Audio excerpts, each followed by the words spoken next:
Alright, that was douchey. Doesn't matter. Anyway, I'm gonna let you on a story on why Tobi is the weightlifter you see today.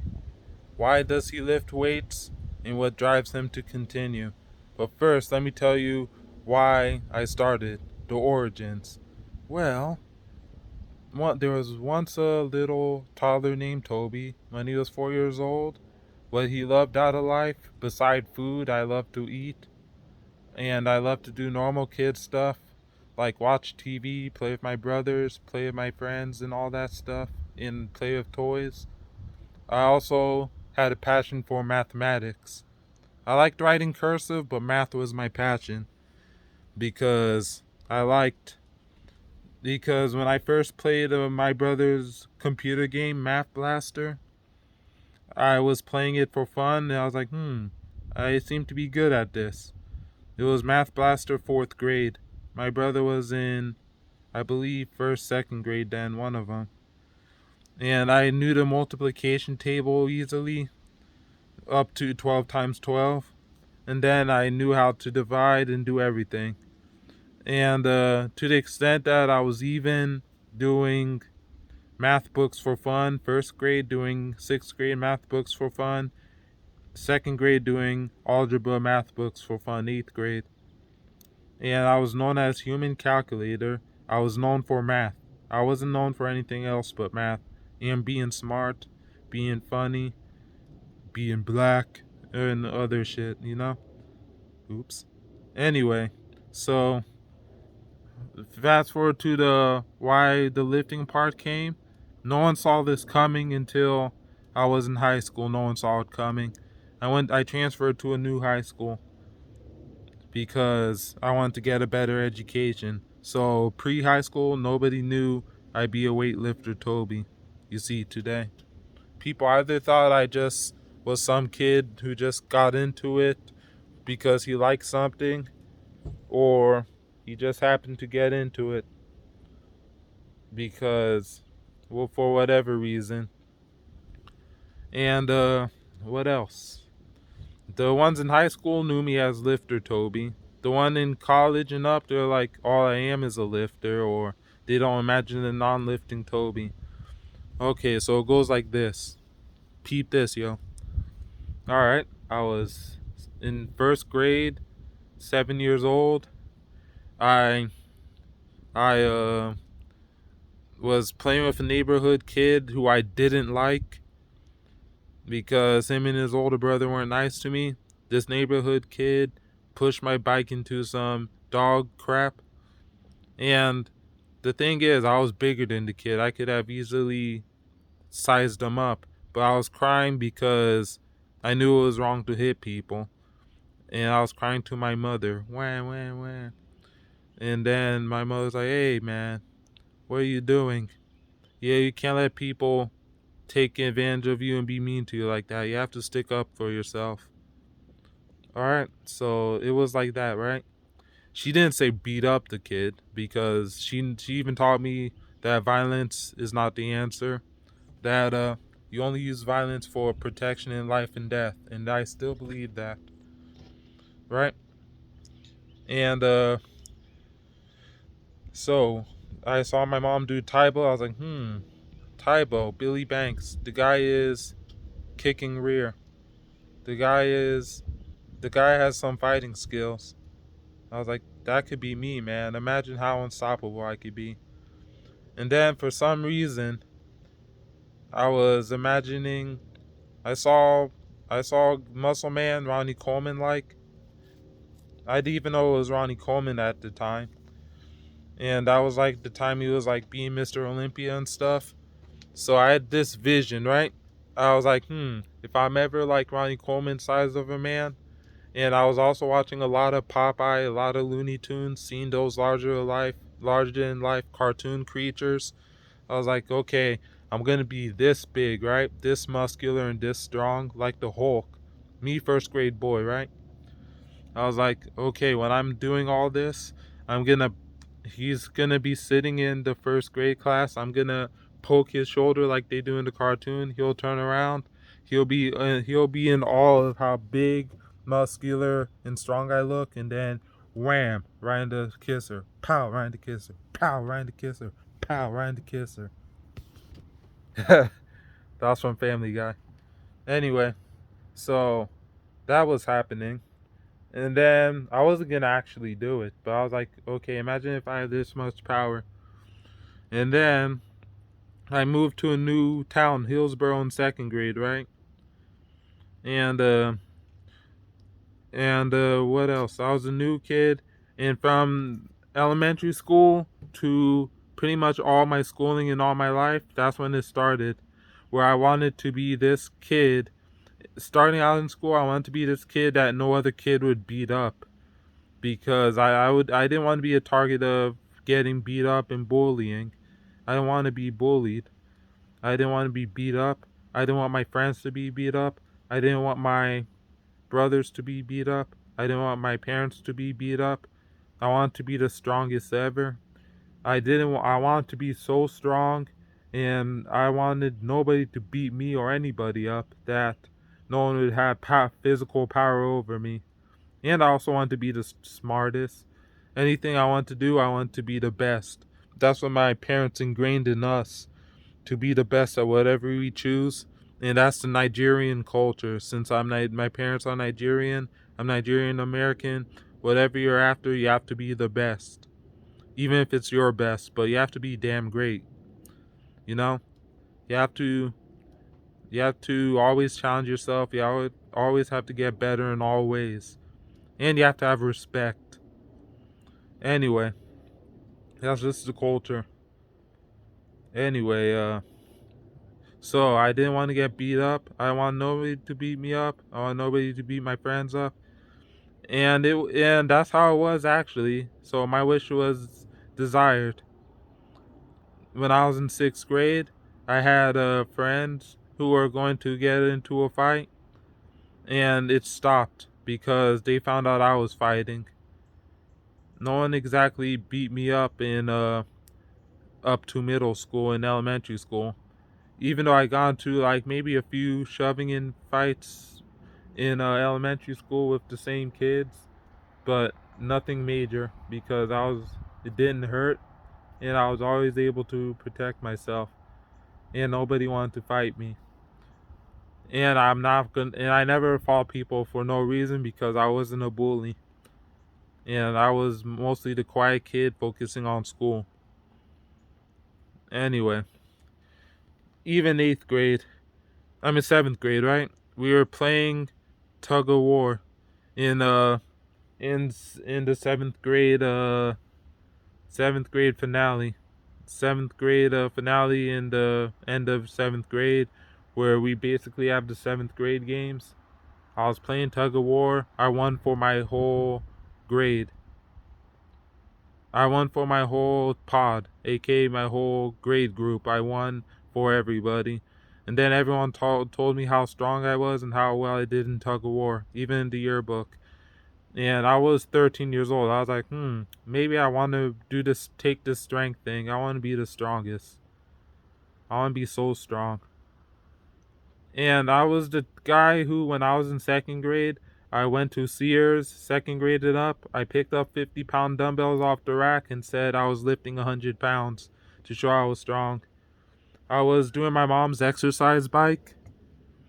I was doing it for 60 minutes like Mike Tyson did, like my mom did.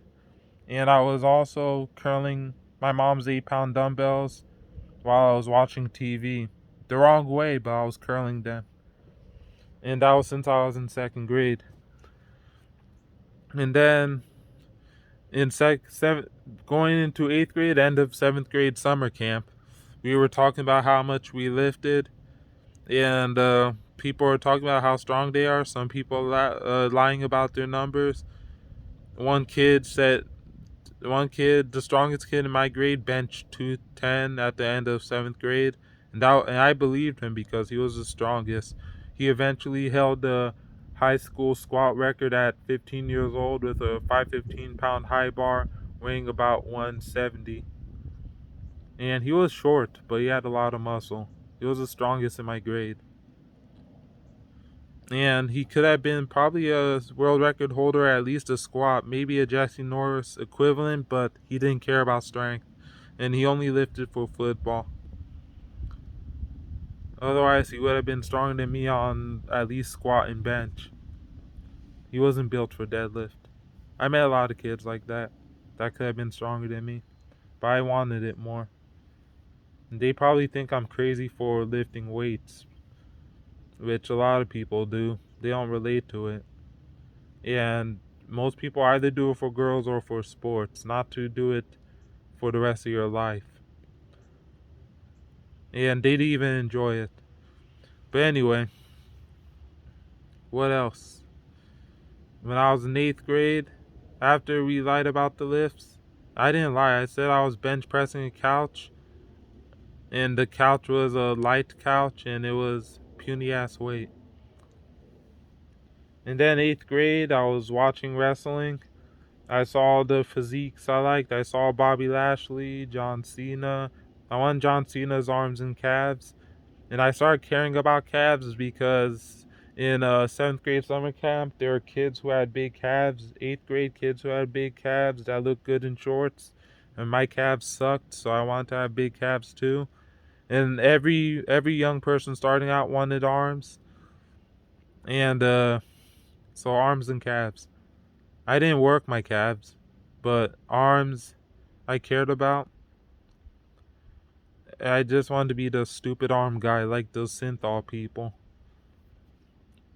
But good thing I didn't use synthol.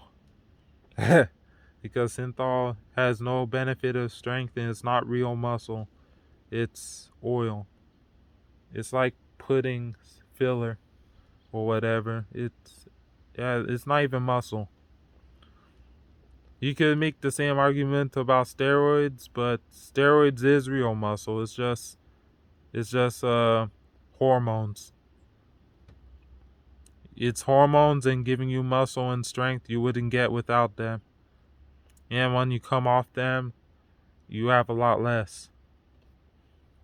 Anyway, so 8th grade I started, right? I cared about the wrestlers' physiques, and I wanted to be as strong as Mark Henry with his 903-pound deadlift and squatting over 900. I want to look like them, like the wrestlers. Batista, Bobby Lashley, all those crazy physiques, larger than life. John Cena. And I started when I was ending 8th grade, right? I was doing, let me see, one set of 10 reps of sit-ups and one set of 25 reps of chin-ups every time I came back from school. And that was, I'm saying a lot. Bear with me. If you have a problem with it, just don't watch a bleeding video. Get out. Anyway, so one set of 25 chin-ups. I did that every day after school for the end of 8th grade. And I was getting strong, right? Abs for the girls, and I wanted abs. I got abs. And I did pull-ups because I figured, hey man, all the strongest people are doing pull-ups. And the first strength YouTube video I've seen was a guy named Extremist Pull-Up, early YouTube. He did a 186-pound pull-up, weighted pull-up, and I was like, man, that's one of the best feats of strength I've seen. And he also did one-arm chin-ups. And of course, I saw one-arm push-ups. I was like, man, I'll get that eventually. Not knowing that it's a party trick that almost has no carry over to strength unless you got very strong at them. Like my man SSJ Bob. He is probably the best I've seen at one-arm push-ups ever. And now he is gonna bench over 500 pounds at in the 105 kilogram weight class, and he'll total over 2,000. He has a potential to be the IPF all-time world record holder in probably every lift. Watch out for him. The dude's getting better. And he's a good ambassador for the sport. He's humble. He's nice. And yeah, it's not dating, so I'm not gonna say much. But anyway, he's a good dude. But yeah, so that is pretty much it. And then of course, we were even arm wrestling in 8th grade. They were like, "Oh, Tobi is pretty strong, right?" Even though I was beating almost everyone arm wrestling, and the strongest kid in my homeroom, in my pod, I almost beat him, So they're like, Tobi is strong. He's not just a quiet bookworm. Quiet and strong is a deadly combination. Quiet, strong, and smart is a trifecta. No one wants to toy with you. And then I transferred into my Catholic high school to get better grades, better chance of getting to college. Everyone heard of me from Hillsboro. They're like, okay, Tobi is strong, Tobi is strong, Tobi is strong.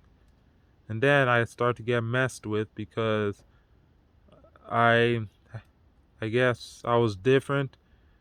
I wasn't black enough for the black kids, and the white kids didn't like me. I didn't play sports, and they were just flat out racist. And the black kids, I wasn't black enough. I wasn't cool. I wasn't a black kid playing football or basketball or a sport. I was the quiet bookworm. So they had a problem with me, everybody. And then I started to get the mental abuse and also the physical threats. And that wasn't from everybody. That was from, the mental abuse was almost everyone, but the physical threats and somewhat bullying, like someone cutting me in line, being threatened to be beaten up by sometimes, that was by people who were actually strong. I was like, and I was even lifting then, but the first 2 years it was, you know what? I just did it because I didn't know what I was doing. I was just lifting with the football kids until I was like, you know what? Bullied out of lifting with the football kids, and I didn't feel strong. And I felt like I wasn't doing it enough or knowing what I was doing, so I did my own thing. And I was one of the weaker kids in the grade, so weaker kids who lifted. So I didn't do it in 9th grade. And 9th grade and 10th grade, I was just doing it during jazz. My brother staying after school in jazz band, so not enough times to stimulate strength and muscle growth. I got my muscle and strength growth from puberty and food. I was eating a lot, right? And I was eating so much popcorn. I was eating everything, and also, yeah, and I was doing arm workouts. I wasn't strong, man. My starting lifts the first year, right? I was freshman year. I was lifting for football with the football kids. I did a 95-pound bench, got pinned at 100. 135 by 10 squat the wrong way, went all the way down, but the bar was on my neck. 190 pounds almost killed me.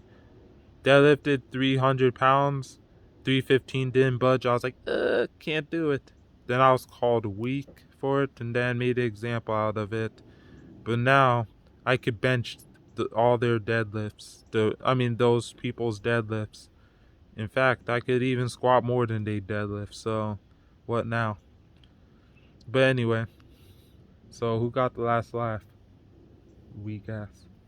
But anyway,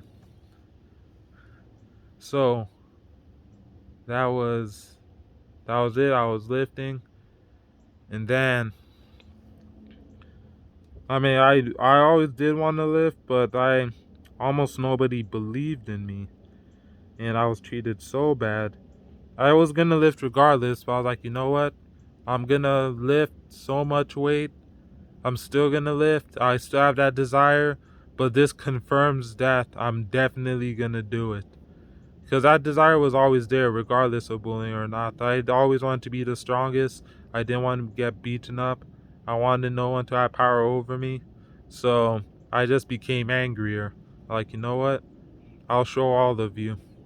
So, long story short, until senior year of, till end of sophomore year of high school, I wanted to learn how to get strong for real, but the prick of a football coach who was the history teacher at the time, wife worked the computer, and she was strict, but she was nice to me. He was like, "Oh, you don't play football, so you're not gonna live with us in the summer. All right, I don't need your wussy ass program." And and they all quit, and I know how to train more than them. They know how to train for football, so that's why I got stronger than every single one of them.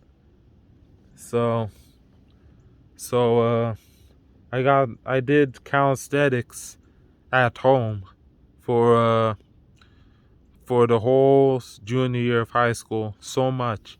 I did push-ups, pull-ups, pistol squats, chin-ups, calf raises, jump rope, even 60 minutes, wrestler bridge, uh, sit-ups, deep push-ups in between chairs, 3 chairs like Brock Lesnar did in his match, in his promo versus The Rock in the WrestleMania, towel pull-ups like The Rock, and I even did it between concrete tiles. And I did fingertip push-ups between concrete tiles, knuckle push-ups between concrete tiles, sometimes with weight, backpack like 70 pounds on the weighted pull-ups, and 110 pounds I got up to for pistol squats. I easily got up to 88 extra pounds for a few reps. And deficit push-ups, I got my 133-pound younger brother in 7th grade, who was even tall, 7th grade, when he was at least 5'7" in 7th grade, or maybe 5'9" even, and he weighed 133. He was on my back, and I did an easy rep with my feet on the couch and my hands on the floor, and I lost 10 I lost fat and gained muscle, and I gained 10 pounds of body weight. Everyone was talking about how huge I was, how huge I was getting, and even the same people who physically threatened me, they're like, "Oh, I'm still skinny." But yeah, they're always gonna say that because they're bitches. So when I said I used to not be able to do this, and now I do it with weight with every exercise, then he found out I was for real, right? They found out I was for real, so that kind of shook them a bit. They're like, okay. And the same guy was like, "You know what, Tobi is smart. I'm afraid of how smart Tobi is." Rawr. Roar. Be very afraid. But anyway, I was normally the guy who was last picked in gym class because I didn't care about getting good at any sport. I just wanted to be stronger than everybody. And I was very unathletic naturally. So I got last pick for baseball, last pick for dodgeball, first out in dodgeball. I didn't care. I just wanted to get my uh, participation, get the participation A you get in gym class, and move on. Sometimes I even took gym class off, wrote a little doctor's note because I didn't want to go to gym class. I just slept in the nurse's office for being tired, or went to study hall because I cared more about studying than gym class. I just want to be in the I just want to work out and get stronger in muscle, especially stronger, and do my studying, which I was in many honors courses, and one of the smartest kids in the dang school. So, and everyone knew how smart I was, including the teachers. So, and I went from being not a threat in dodgeball to being that guy in dodgeball who, when I was at my strong and intensity moments, I was running towards the balls with the team. I was normally faster than everyone running towards the balls because of my newfound calisthenic strength. And then the whole senior year football team, they got so scared. This is the best football team in the state. One of them, top 3, top 5 even. And I was running and screaming like a maniac. I had huge traps, probably the biggest traps in school. They all had big necks and everything, but I had big traps. And then they all just, when I was running towards the ball and screaming like crazy, every single one of them moved back. And they were stronger with the weights, but I was like around the same size, sometimes bigger, sometimes smaller. But every single one of them moved back and were scared. And these are like testosterone filled, strongest kids in school. And to the extent that one kid who I didn't like even used N-word on me a few times in the past. He was like, "Hey, Tobi, can you throw this ball?" I got the ball, and from the other side of the gym, chucked it straight, and then it flew the other direction, went straight to the clock, and the clock fell down. And then he had nothing to say. And then he saw me in the hallway, and then he was tearing up. Like, alright, I'm scared of this dude. But anyway, enough of that. So that was the origin. I wanted to be untouchable. I wanted nobody to mess with me. And then fast forward, right? I was lifting in then senior year. I got into my college, interviewed by Princeton, interviewed by UPenn, interviewed by Cornell.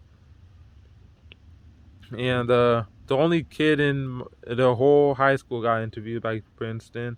Everyone was impressed. The teacher was like, "Yes, Princeton's a very, very, very tough school to get into. Very great school." They're all impressed. Yeah, everyone knew I was smart. But yeah, what else? These tales. So, and few of the same people were talking about how big I've gotten over the summer heading into my senior year. I said, yeah, 10 pounds gained. And then when I started actually doing powerlifting, after I gone to school, took all my exams, gone to TCNJ, and they were like, okay, Tobi is actually strong. And then I even saw some of the same people who thought nothing of me then. They're like, wow, Tobi got a lot bigger. And then they saw me in college getting big. First semester of freshman year of college, like almost a year later, they're like, I posted my big first PR, 585-pound sumo deadlift as an 18-year-old, weighing 220 pounds. And I had 4 hours of sleep. I was pacing around. I had a calculus exam, and I pulled an all-nighter to study. I was pacing around in the study hall where I was living, the dorms, because I was like, Tobi, you're gonna do the biggest lift of your life so far. It's gonna be the first lifting video. This is it, make it or break it. So I did it, right? And of course, before I was lifting that, all the juice heads in my gym, the older juice heads, one kid who was natural but he was friends with the juice heads, he was like, I'm not gonna get the weight. He didn't believe I could get it, right? And then the juice heads were watching, and then I was like, okay, now or never. I lifted the 585 and then let out a roar, held it, and then the camera was like, Jesus. And then I didn't see anything. I just saw red. He was like, put it down. And then the biggest juice head in the school with huge upper body, he was like, when you lift weight that heavy, you're allowed to yell. He said as a joke. And then he was about to leave. He kind of like gave a worrying goodbye. And then to the extent that one douchebag in my freshman dorm, he was like, it wasn't the weight you were lifting when I saw that. because he didn't care about that. He was like the face I made. He wanted to know if I was seriously okay, because the type of face I made when I lifted that lift. But normally, that's not like that anymore. I had a chip on my shoulder then. Right now, nowadays I have fun with it, and nowadays I just do it because I just, I mean, this is what I live to do. This is something I wake up every day and love to do. I love getting stronger. I am able to get stronger. I love gaining knowledge in this. I love seeing other people lift. I love seeing great things. I love building muscle. I love doing the exercises I love to do. I love training my clients and seeing them get better. I love everything about it, man. This sport has been good to me. This lifestyle has been good to me. It was my ultimate happiness. I lived the life I always wanted to live.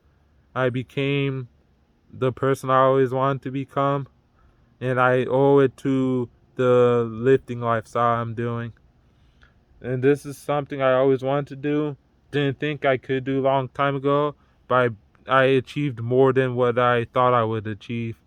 And I still have more in the tank. I could still get a lot better than now, and I'm glad that even though I hit my best lifts years ago, I'm close to coming back, and I'll surpass everything I've ever done.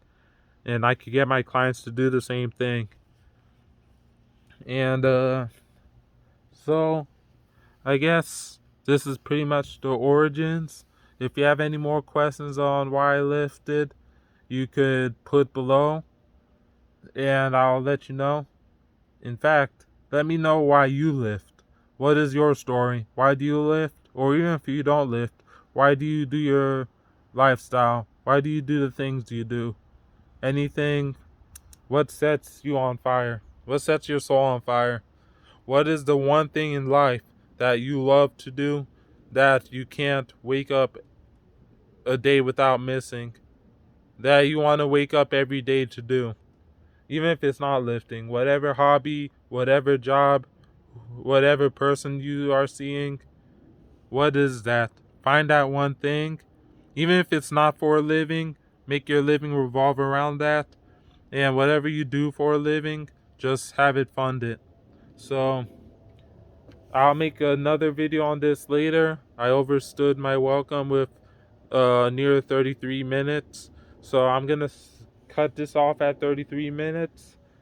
And if you listened all this far, God bless you. I can't think of anything else to say. It's already long. And we'll see you next week. We looking guap, son. Guapo, douchey, and peace.